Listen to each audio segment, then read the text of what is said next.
Hey everyone, today we're going to do a quick video on troubleshooting. So you guys have probably come into a lot of different problems while you're programming, while you're attaching motors. There's a ton of things that can really goof you up, so I'm going to just go over some really basic ones. The first thing that you need to worry about are your ports connected correctly. So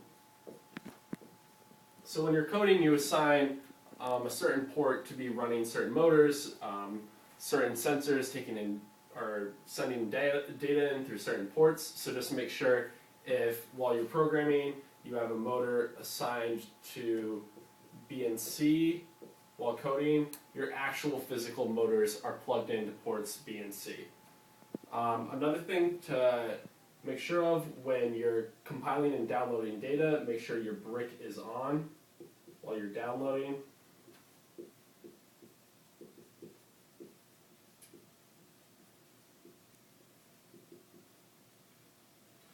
Another huge one, when you're designing robots that are moving, so most robots are moving, make sure that your motors are oriented the right way.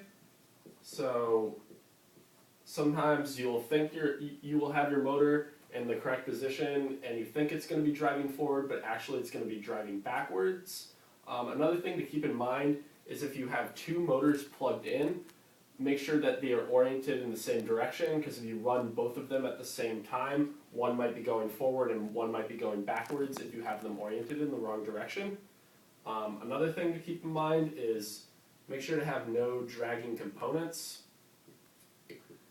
If you're trying to make a robot turn and you have dragging components, that really might mess up the movement of your robot and do something that you didn't intend on doing.